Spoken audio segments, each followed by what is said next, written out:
Poderoso, invencible, admirable, grande, fuerte, Dios, Rey de Reyes, asombroso.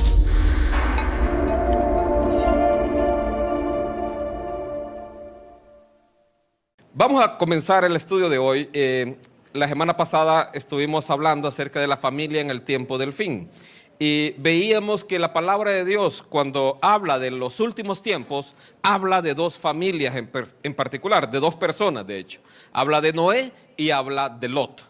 Entonces, cuando habla de estas dos personas, también es la historia de dos familias involucradas, la familia de Lot y la familia de Noé. La semana pasada estudiábamos acerca de la familia de Lot y veíamos que Lot era una persona cuyo resultado a nivel de familia no fue el mejor. De hecho, es un ejemplo para nosotros de lo que nosotros como hijos de Dios o como creyentes no tenemos que hacer. Lot se guiaba por la vista, se guiaba por lo que miraban sus ojos. Él miró la tierra allá cerca de Sodoma y Gomorra, dijo, sí, esta tierra es fantástica, se parece al jardín del Edén, y entonces me voy a ir a vivir allá con mi familia.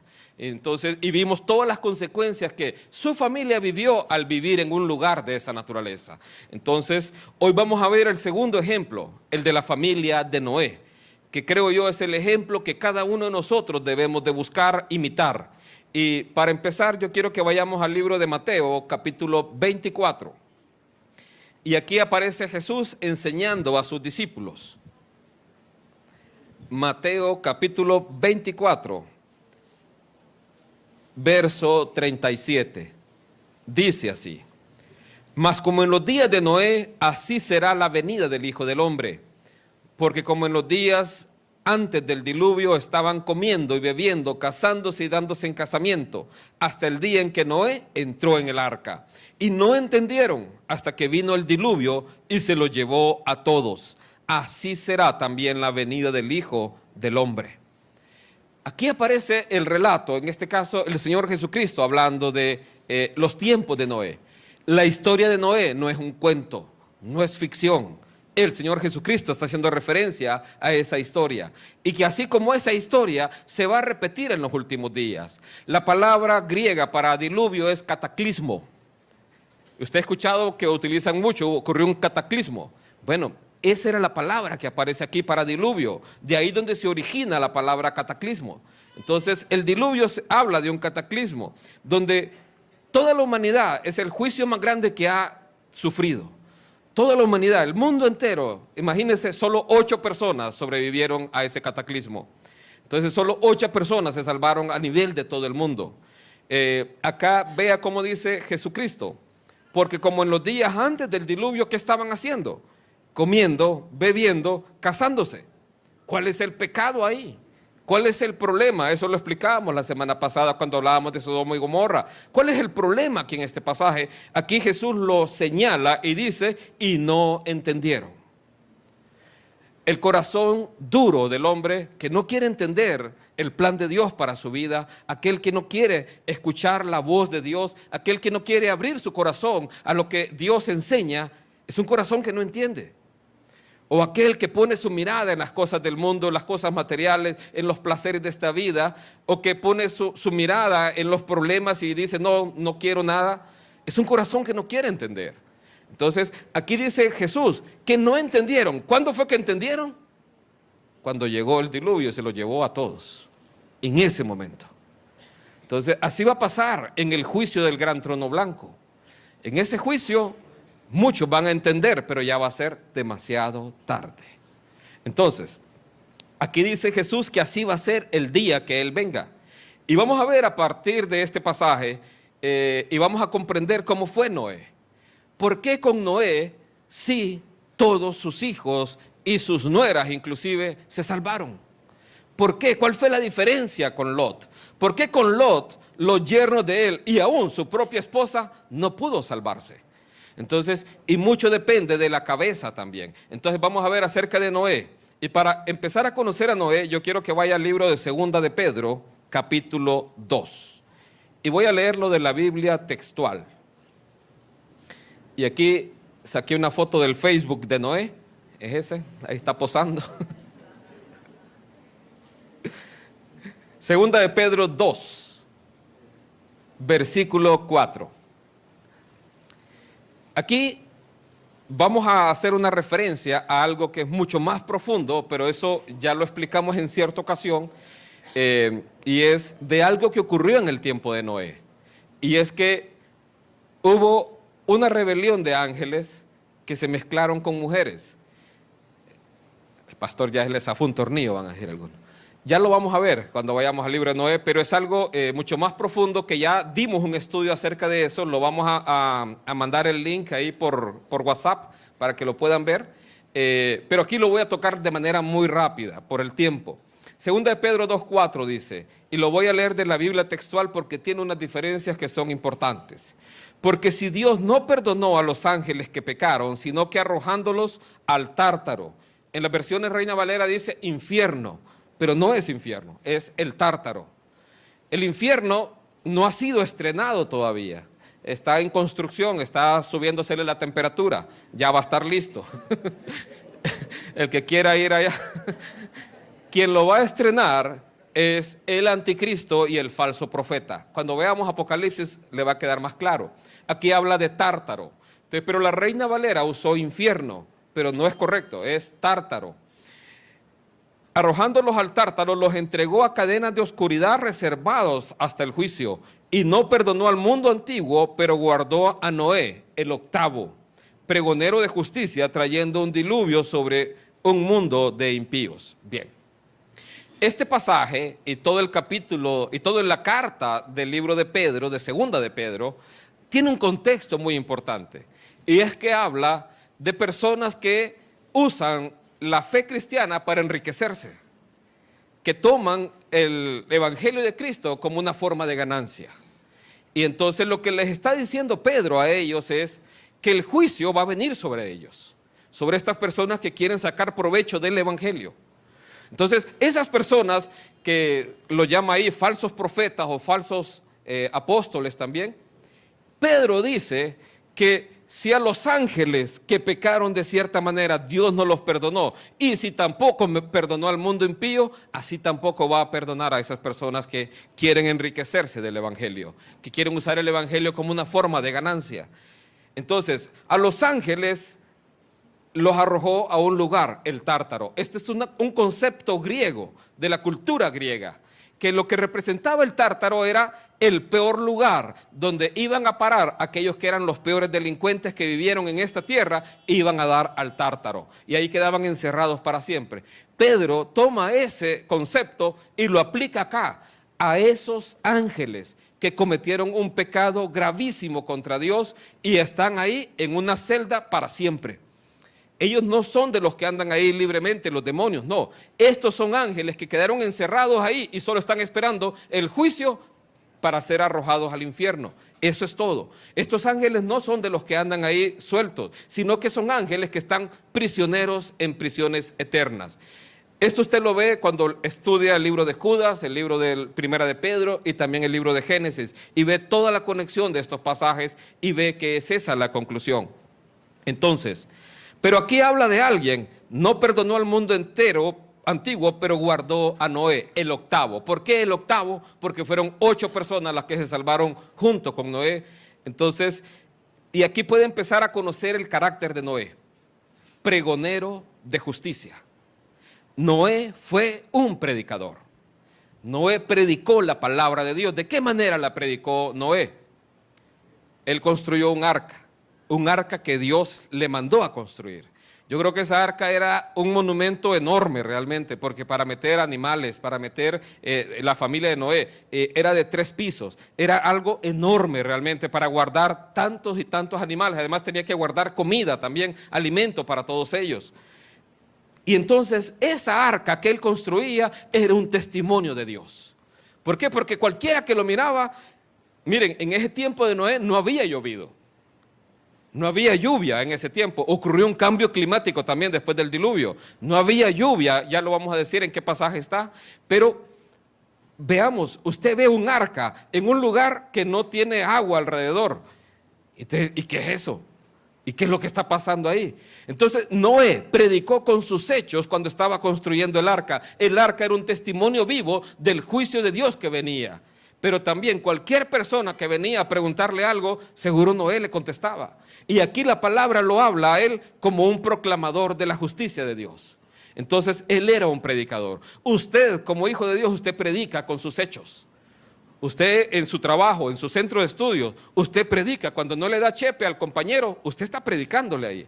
Cuando usted ahí en su trabajo no quiere someterse a cosas chuecas, usted le está predicando. Cuando usted le dice, mire, yo quiero que le dé trabajo a este, viene una carta de uno de los diputados del Partido Nacional, y usted dice, no, aquí va a trabajar el que sea el mejor, entonces usted está predicando ahí. Partido Liberal también, o Libre. O del maratón también, no importa. El supermaratón. Entonces, aquí no perdonó al mundo antiguo. Sabe que Dios había dictaminado que el mundo iba a destruirse. ¿Cuánto tiempo estuvo Noé construyendo el arca? Fueron muchísimos años. Según vemos en la palabra de Dios, fueron cerca de 120 años. Vea cómo fue la paciencia de Dios. Vea la paciencia de Dios. Él empieza a construir un arca y le dice, va a venir un diluvio, va a caer agua. Nunca hemos visto llover. ¿Cómo es que va a venir lluvia? ¿Qué es eso? No lo conocemos. Entonces, así pasó en el tiempo de Noé. No entendieron hasta que llegó el diluvio. Así va a pasar cuando el Hijo del Hombre se manifieste. Muchos no creen, muchos no entienden. Muchos dicen las cosas permanecen iguales. Aún los falsos maestros dicen, Cristo no va a venir, todo permanece igual. Pero Cristo viene. Y ya lo vamos a ver acá en la Escritura. Entonces, segunda de Pedro, ahora vamos a ir al libro de Génesis, Génesis capítulo 6. Y ahí le voy a pedir que ponga el separador porque vamos a estar ahí bastante tiempo. Génesis 6.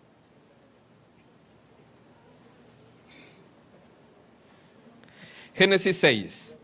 Dice así, versículo 9. Estas son las generaciones de Noé. Noé, varón justo, era perfecto en sus generaciones, con Dios caminó Noé. Y engendró Noé 3 hijos, a Sem, a Cam y a Jafet. Aquí empezamos a conocer todavía más a Noé. Ya vimos que fue un predicador, pero aquí también se nos dice, fue un varón justo, perfecto en sus generaciones. O sea que en la generación de Noé, Noé sobresalía. ¿Por qué? Por ser un hombre justo. Ser una persona que aplicaba la justicia, ser una persona honrada, una persona íntegra, una persona que vivía con justicia. Entonces dice ahí, perfecto en sus generaciones, pero la palabra que más me asombra es la siguiente. Con Dios caminó Noé. Y esto marca la diferencia entre Noé y Lot. Mientras Lot se guiaba por lo que veía, por lo que le llamaba la atención, por lo que él creía que era lo mejor, Noé caminó con Dios. Y se trata más allá de solo ir a la iglesia. No dice, y Noé iba a la iglesia. No, no dice eso. O Noé adoraba de vez en cuando a Dios. O Noé andaba cargando una Biblia. No, dice que con Dios caminó Noé. Él, su vida, todo lo que él vivía diariamente era un caminar continuo con Dios. Él tenía comunión permanente con el Espíritu Santo. Bueno, en aquel tiempo no había así como lo tenemos hoy, pero él vivía en comunión permanente con Dios. Nosotros como hijos de Dios, nuestra comunión tiene que ser a diario. ¿Cuántas veces ora usted en el día? Para mí debe ser una oración constante. ¿A qué me refiero con eso? Que usted va en el carro y va pensando en Dios. Que usted va al lugar donde está en su trabajo y usted está pensando en Dios. Que su mente, su corazón esté continuamente pensando en Dios. Eso es llevar cautivo todo pensamiento a la obediencia de Cristo. Por eso dice a Josué que le manda que se esfuerce y que sea valiente. Que día y de noche medite en la palabra de Dios. Y eso va a hacer que su camino sea prosperado y todo le va a salir bien. ¿Cuántos quieren que las cosas les salgan bien en la vida? Amén. Entonces, dice acá, Noé, varón justo, era perfecto en sus generaciones y con Dios caminó Noé. Que sea así nuestra vida. Que cada decisión, digamos, a Lot, cuando le ofreció a Abraham, escoge tú la tierra. Que Lot hubiera dicho, Dios, ¿dónde quieres que tú vayas? Tú le das una tierra a Abraham, ahora quiero que me des una a mí. Yo quiero pegarme a ti. Entonces, que sea así nuestras decisiones, que nuestro diario vivir, que nuestro diario caminar sea así. Eso va a ser la diferencia en su familia. Entonces aquí dice, con Dios caminó Noé y engendró Noé 3 hijos. Y quiero que vea esta parte. Dios anuncia el diluvio como 120 años antes de que ocurra. Noé tiene sus hijos a los 500 años. El diluvio viene a los 600 años.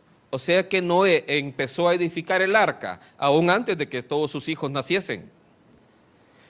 Entonces, eso me lleva a una conclusión, por lo que dice Dios más adelante de la familia de Noé, de que Noé les enseñó a ellos desde pequeños a empezar a trabajar en el arca. ¿Por qué? Porque de seguro él estaba trabajando en el arca y sus hijos le preguntaban, papá, mira que allá el vecino dice que tú estás loco. No hagas caso, hijo. Venía Noé y le preguntaban así. Y entonces, aquí vamos a construir el arca, porque Dios ha dicho que va a mandar un diluvio. Entonces, y creo yo, por lo que veo en la Escritura, que sus hijos participaron en la construcción del arca. O sea que cuando los hijos de Noé vino el diluvio, eran unos hipotes de 100 años. Eran unos hipotillos ellos, cuando vino el diluvio. Chavalos de 100 años. Entonces, así estaban ellos. Pero creo que ellos desde la infancia, por eso dice la Escritura, instruye al niño en su camino y aun cuando fuere viejo no se apartará de él. Noé, cuando construyó el arca, no solamente pensó en él. Y para eso quiero llevarlo a Hebreos 11. No pierda Génesis 6 porque ahí vamos a regresar. Cuando Noé edifica el arca, no solo piensa en él. Y esto es importante.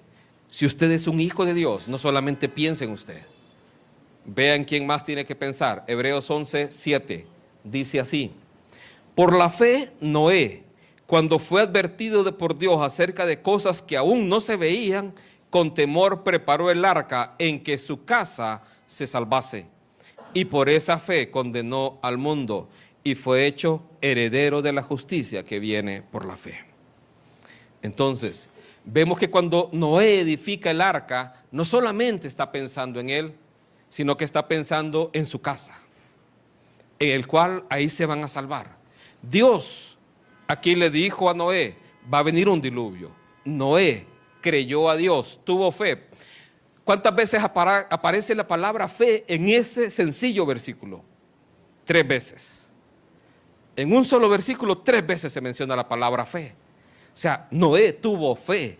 Noé tuvo fe, fue un hombre de fe. Entonces, aquí dice la Escritura que por tener esa fe, él con temor edificó y construyó el arca. ¿Para qué? ¿Para que se salvase él solamente? No, sino su casa completamente. Una preocupación que nosotros como hijos de Dios debemos de manifestar siempre es una preocupación por nuestra familia. Porque nuestra familia crea en Dios. Porque nuestra familia crea en Él. Ahora, el mejor o la mejor forma de predicar, ¿sabe cuál es? La que hizo Noé. Caminó con Dios. Usted, para poder predicarle a otros, usted tiene que caminar con Dios. Usted tiene que ser un testimonio vivo de esa fe. No una fe muerta, sino una fe viva. ¿Cómo es una fe viva? ¿Se acuerda? Hace unas semanas atrás predicamos acerca de eso, acerca de tener una fe viva. Y decíamos, existe una fe muerta y una fe viva. La fe muerta es aquella que no hay ninguna obra como resultado de esa fe. La fe viva es aquella que manifiesta obras, en este caso las obras de Dios en la vida de esa persona. Y uno de los primeros frutos, una de las primeras obras, ¿sabe cuál es? Obediencia. ¿Obediencia a quién? Obediencia a Dios y a su palabra. Génesis 6, versículo 22. Y lo hizo así Noé, hizo conforme a todo lo que Dios le mandó. Noé manifestó su obediencia porque tuvo fe en Dios. Imagínese que usted dice, voy a construir un arca y se va a tardar 100 años, 120 años construyendo el arca. Él mantuvo su fe esos 120 años. Imagínese, él estuvo ahí construyendo esa arca creyéndole a Dios. Toda su vida, todo su esfuerzo, todo su ingreso, todo lo que él tenía era para el propósito de Dios. O sea, todo lo que él podía obtener lo iba a invertir en el plan y en el propósito que Dios había dado. ¿Por qué? Porque él quería no solamente ser salvo él, sino toda su casa. Entonces, él vivió una vida caminando con Dios. Vemos, Noé fue un proclamador, o sea, alguien que predicó el mensaje de Dios. Fue un varón justo. Fue, en este caso, un hombre lleno de fe, un hombre que manifestó obediencia. De esa manera, un hombre camina con Dios. ¿Quiere usted caminar con Dios?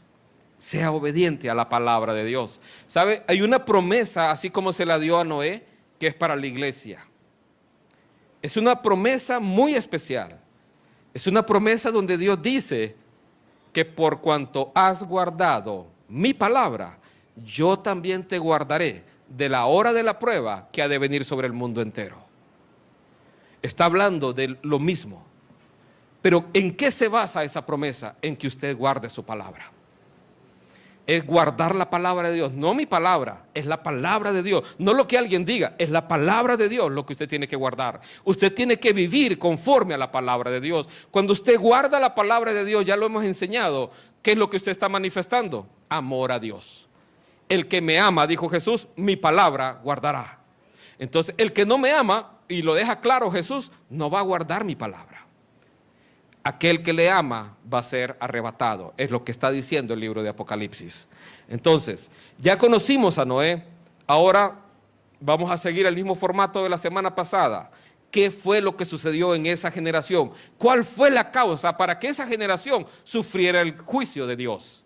Génesis 6, versículo 1, dice así: aconteció que cuando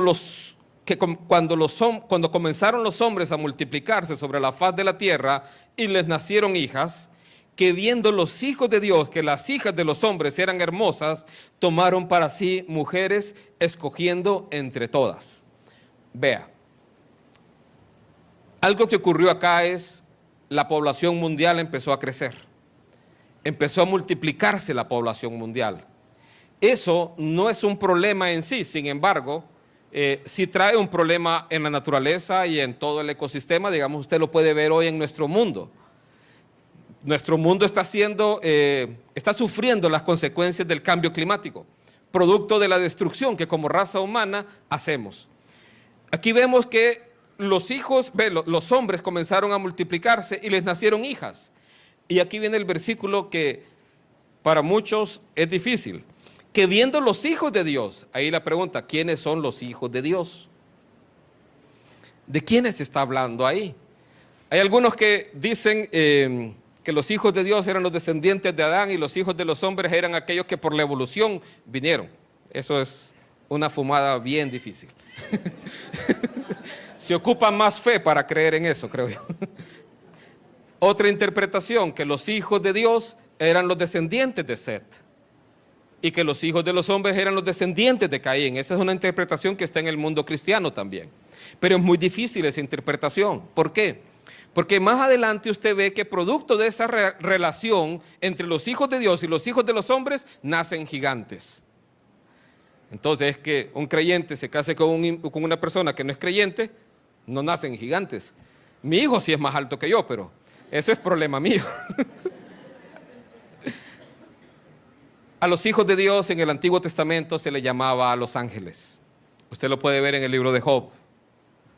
Y esto es bien interesante, y lo hemos mencionado antes. En el Antiguo Testamento aparece que Moisés era siervo de Dios, y así los hombres éramos siervos, y los ángeles eran hijos de Dios. Pero en el Nuevo Testamento es bien interesante. Los ángeles aparecen como servidores, espíritus ministradores al servicio de la iglesia, al servicio del pueblo de Dios. Y nosotros aparecemos como hijos de Dios. A los que creen en su nombre les dio potestad de ser hechos hijos de Dios.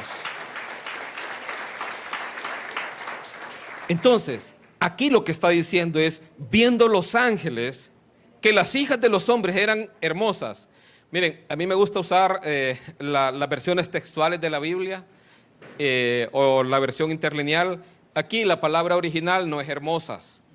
Y no lo vaya a tomar a mal. La versión literal es estaban buenas. Así dice la versión literal. tomaron para sí mujeres escogiendo entre todas. Y así es como nace la raza de los gigantes.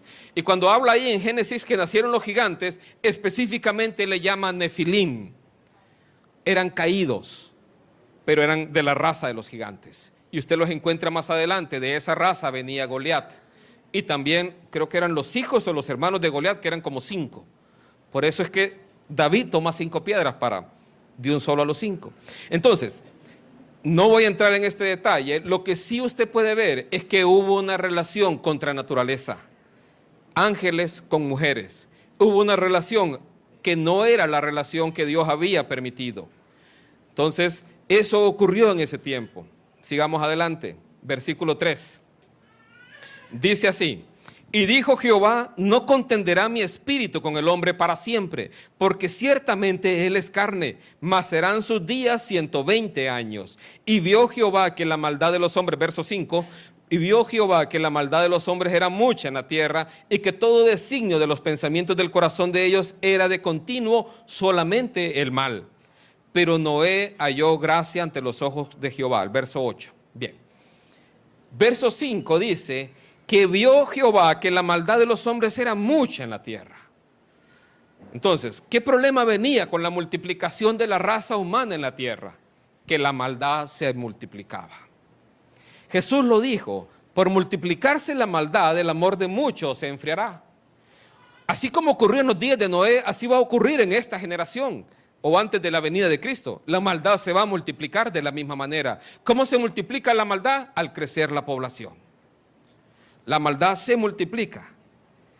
Era mucha sobre la tierra. ¿Y por qué? Porque el designio del corazón del hombre es malo siempre. Por eso cuando Lot se guiaba sus decisiones por lo que miraban sus ojos, por lo que anhelaba su corazón, se estaba guiando mal. Porque engañoso es el corazón. Entonces, cuando usted guía sus decisiones por lo que usted quiere, por lo que yo quiero esto, y aún hasta lo hace de manera cristiana: Dios, yo quiero pactar para que me den un carro, yo quiero pactar para que me den otro trabajo. Usted lo está haciendo, pregúntese si esa es la voluntad de Dios. Usted debe de orar como nos enseñó Cristo Jesús. ¿Sabe cómo enseñó Cristo Jesús? Padre, si es posible, pasa de mí esta copa, pero no lo que yo quiera, sino tu voluntad. Así es como tenemos que aprender a orar nosotros, pidiéndole a Dios que haga su voluntad en nuestras vidas, no buscando nuestra propia voluntad. Lo explicaba mi esposa hace un par de semanas atrás. En Santiago se nos dice: oh almas adúlteras, ustedes oran y no reciben. ¿Por qué? Porque oran mal, oran para satisfacer sus deseos, lo que usted quiere en el mundo. Pero si usted ora conforme a la voluntad de Dios, usted va a recibir lo que usted quiere realmente. Entonces dice: no contenderá mi espíritu con el hombre para siempre, porque ciertamente él es carne. El hombre busca satisfacer la carne. A mí me gusta la carne asada. Entonces, el hombre busca satisfacer la carne. El hombre busca satisfacer, y vea que la carne se opone al Espíritu de Dios. Por eso dice: no contenderá mi espíritu para siempre. Serán sus días 120 años. Esa interpretación de 120 años creo que tiene 2 interpretaciones. La primera: el tiempo de vida del hombre después del diluvio empieza a caer. Ya no va a encontrar aquellas edades de 1000 años casi, de 900 años, ya no la va a encontrar, ya no están. ¿Por qué? Porque dice el Señor, van a ser 120 años. Y eso, créame que es una muestra de la misericordia de Dios. Imagínense, Hitler nació en 1900 algo. Si vivieran como estaban antes, todavía estaría vivo. Imagínense. Entonces, personajes así, famosos, amigos suyos. Entonces, estarían vivos muchos de ellos. Napoleón estaría aquí todavía. Entonces, esas personas, dice Dios, la maldad se multiplica mucho. No puede ser que la raza humana dure tanto. ¿Por qué? Porque van a hacerse mucho daño. También, imagínense, si duráramos 1000 años cada uno, la población estaría exponencialmente crecida. Ya nos habríamos acabado todos los recursos de la tierra. Entonces, esa es la primera interpretación y creo que es así. Pero la segunda tiene que ver también con que Dios a esa generación le pone un término de tiempo y en 120 años va a ocurrir el diluvio. Y más o menos ese es el tiempo en que ocurre. Dios había dicho algo también antes. ¿Conocen a Enoc? Enoc, el que fue arrebatado por Dios. Enoc fue el bisabuelo de Noé. Dice la Escritura que él caminó con Dios 300 años y Dios se lo llevó al cielo. Esa es la esperanza que tenemos nosotros como iglesia, que Cristo va a venir así y nos va a llevar a nosotros al cielo, en un abrir y cerrar de ojos. Pues Enoc tuvo un hijo. Ese hijo se llamaba Matusalén. ¿Quién fue Matusalén? Matusalén es el hombre que más tiempo ha vivido. Llegó a vivir 969 años. Él fue el abuelo de Noé. Una interpretación del nombre Matusalén es que cuando él muera será enviado. El año que Matusalén muere es el año que el diluvio cae. Así, matemáticamente comprobado. Usted lo puede ver ahí en la Biblia. Entonces, tenía ese nombre Matusalén. Entonces, ¿qué nos enseña eso a nosotros? ¿Iba a morir o no iba a morir Matusalén algún día? Sí. El juicio es certero. El juicio va a venir. Porque el día que él muera o el año en que él muera, será enviado. Y lo otro que nos enseña, además de la certeza del juicio de Dios que viene sobre la humanidad, es que nadie sabe el día y la hora. Pero que viene, viene. ¿Por qué? Porque fiel es el que prometió, y quien lo prometió es justo y verdadero, su nombre es Jesús. Ahora, verso 8, pero Noé halló gracia ante los ojos de Jehová. Ese verso me fascina. Es la primera vez que en la Biblia aparece la palabra gracia. En toda esa generación, Noé halló gracia. ¿Sabe? Hoy esa gracia está disponible. Esa gracia está ahí para todo aquel que cree en Cristo Jesús como el Señor de su vida. Nosotros somos salvos por gracia, no por obras. Todo depende de Dios. Nuestra salvación entera depende de Dios. Entonces, la generación de Noé era una generación malvada, una generación que se había multiplicado y cuando se multiplica, había multiplicadose también la maldad. Génesis 6, versículo 13. ¿Qué más había pasado? Dijo pues Dios a Noé: he decidido el fin de todo ser, porque la tierra está llena de violencia. Esta es otra señal que hubo ahí. La tierra estaba llena de violencia a causa de ellos. Y es aquí que yo los destruiré con la tierra. Hazte un arca de madera de gofer, harás aposentos en el arca y la calafatearás con brea por dentro y por fuera. Repitan: calafatearás. Qué difícil, ¿va? Entonces, ¿qué es lo que había pasado? La maldad la violencia estaba multiplicándose. Y esa era otra situación que Dios estaba viendo. ¿Cómo está la violencia en nuestros tiempos? Hay una página que mide el índice de violencia a nivel mundial. Ahí lo saqué, está en inglés. El índice de paz global. Entonces, quienes tienen un mejor nivel de paz, podemos decir, es Europa. Centroamérica está ahí en el medio. Pero lo interesante no es eso. Lo interesante es la gráfica del lado derecho. Sí, del lado derecho. Las barras que miran ahí de color, ¿qué color es? Rojo, ¿verdad?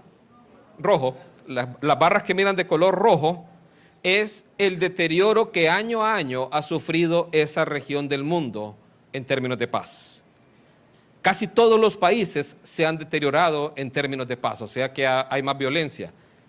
Solo nuestro país no. Centroamérica ha mejorado. Vean, demos gracias a Dios por eso. Si usted dice, si en Centroamérica ha mejorado, ¿cómo es que han empeorado los otros? Para que usted tenga una idea. ¿Sabe quién es el país que tiene el nivel de paz más alto? Es Islandia. Y entre los 5 primeros lugares de nivel de paz, adivinen cuál está.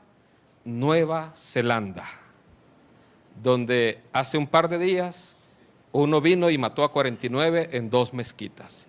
Ese es uno de los países, el top, los 5, los más altos. Ahí está Nueva Zelanda. Para que se dé una idea de cómo está la paz en el mundo hoy. Y ese episodio que usted ve que apareció publicado en Facebook por todos lados, en donde un tipo matando a medio mundo, eso empezó en Estados Unidos, pero ya pasó a otros países, ya también Brasil me estaban contando igual. Y la gente está tratando de imitar esos ejemplos. Las redes sociales han hecho que la comunicación fluya y los malos ejemplos también. Entonces, y eso se está ahí motivando. Hollywood con sus películas también, la vida del hombre vale poco. Eso es lo que está pasando. O sea, a nivel de violencia estamos así. Pero quiero regresar a Génesis 6, verso 14. Y aquí empieza otra parte interesante de la vida de Noé. Hazte un arca de madera de gofer, harás aposento en el arca y la calafatearás con brea por dentro y por fuera. ¿Cómo dijiste, Dios? Calafatearás. Imagínese a Noé, ¿verdad? No escuché bien. Entonces, usted ve que Dios le da instrucciones precisas a Noé para construir el arca. Instrucciones así, bien específicas. ¿Qué nos muestra eso? Que nosotros tenemos que vivir en una obediencia perfecta a la palabra de Dios. ¿Sabe? Esa arca era preciosa. Solo había una ventana.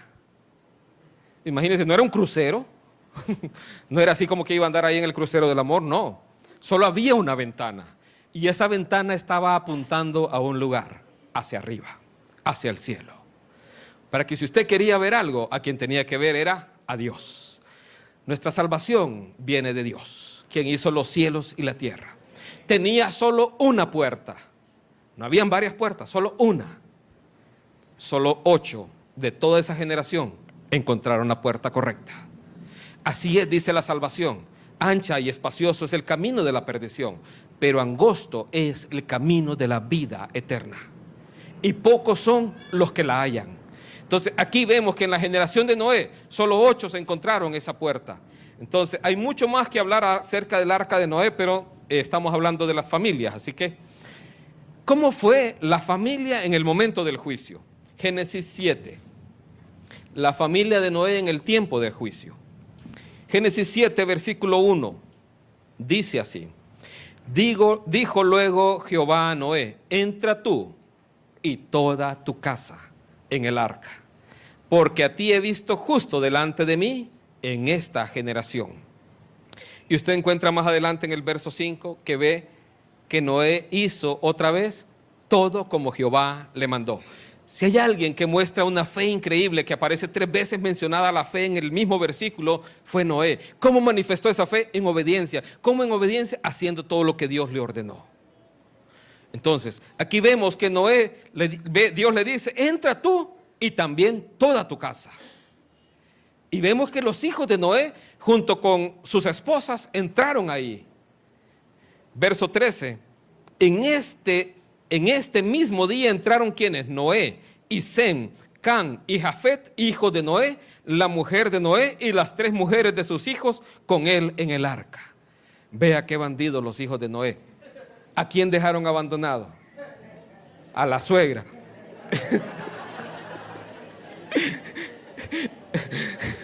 Qué bandido, va. No, pero yo nunca la dejo, doña Marlene.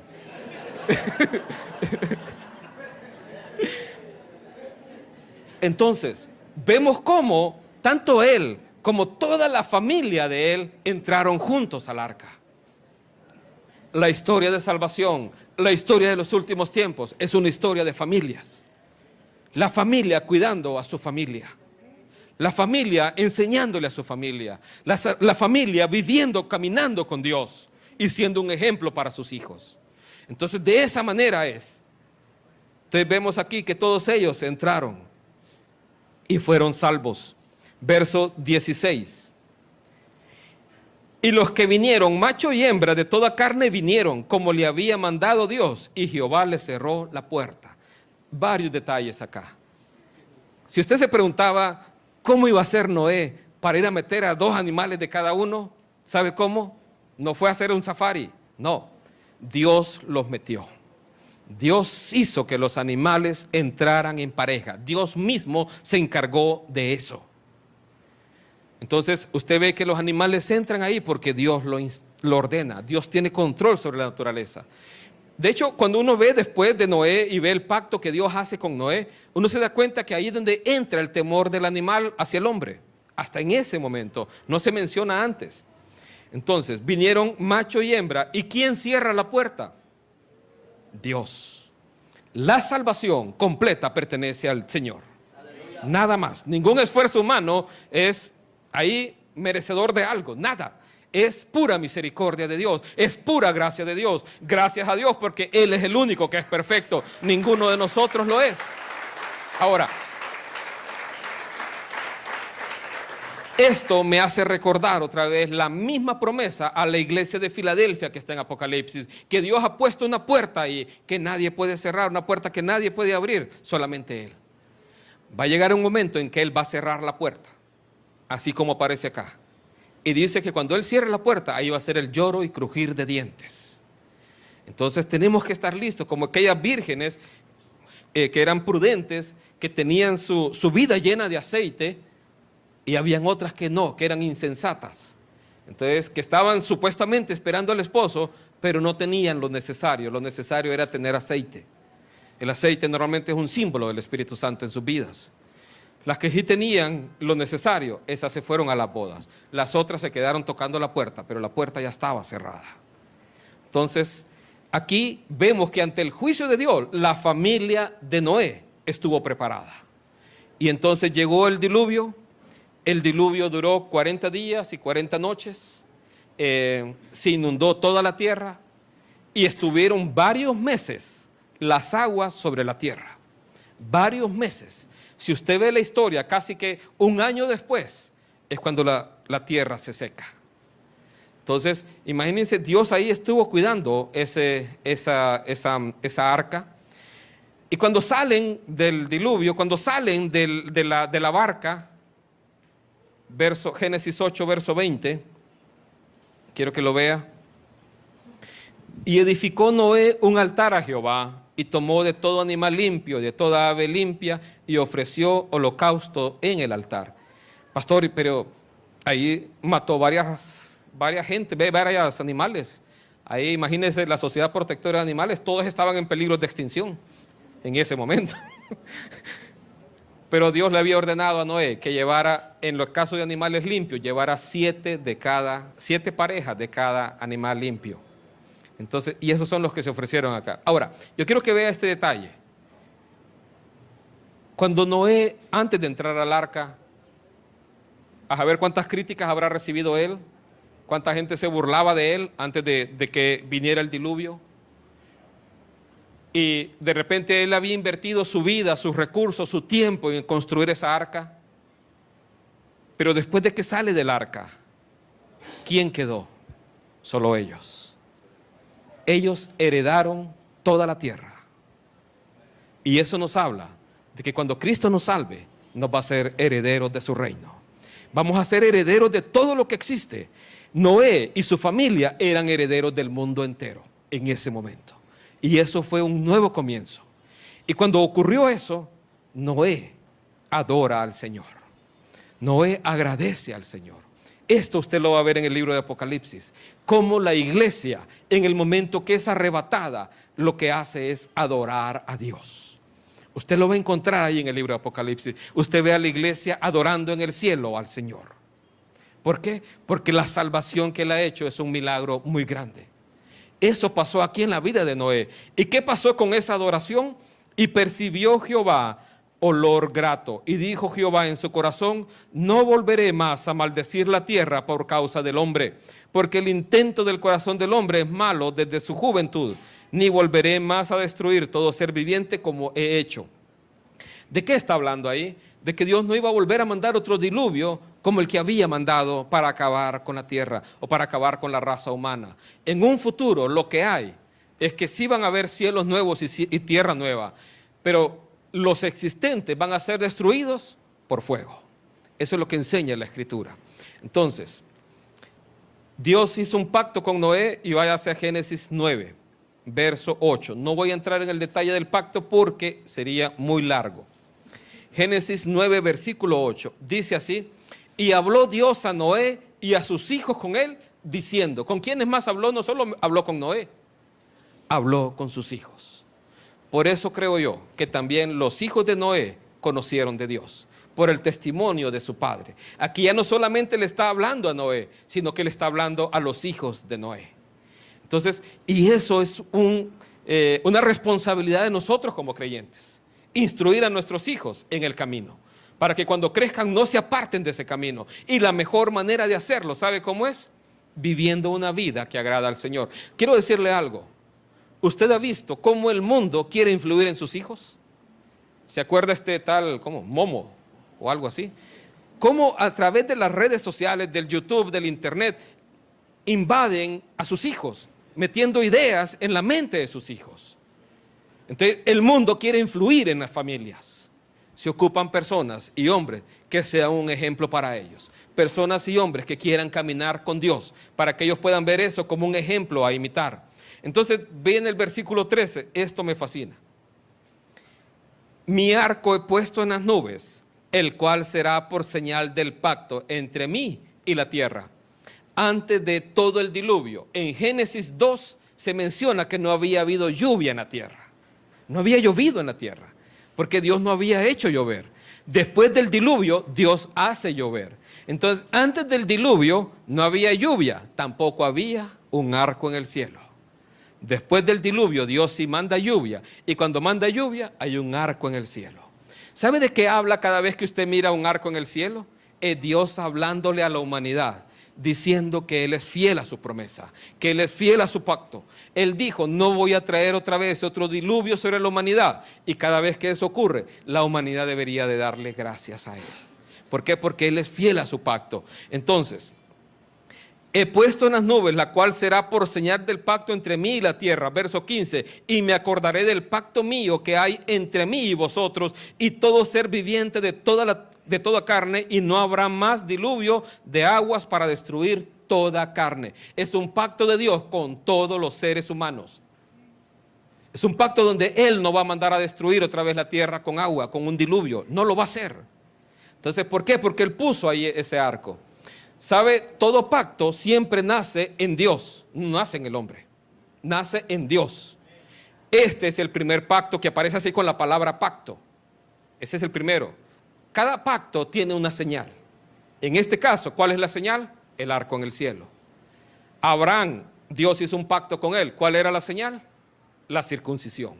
Luego aparece la nación de Israel. Dios hace un pacto con ellos. ¿Cuál es la señal del pacto? Guardar el día sábado. Pero luego aparece nuestro Señor Jesucristo. Y Él hace un nuevo pacto con nosotros. ¿Y qué es lo que Él dijo? Este es el nuevo pacto en mi sangre. Y Él nos dejó una señal. Cuando nosotros aquí celebramos la cena del Señor, estamos recordando esa promesa. Estamos recordando ese pacto. Entonces, cada pacto tuvo una señal. Pero el pacto más maravilloso lo hizo el Señor Jesucristo, dando su vida en la cruz del Calvario por todos nosotros. Denle un aplauso al Señor.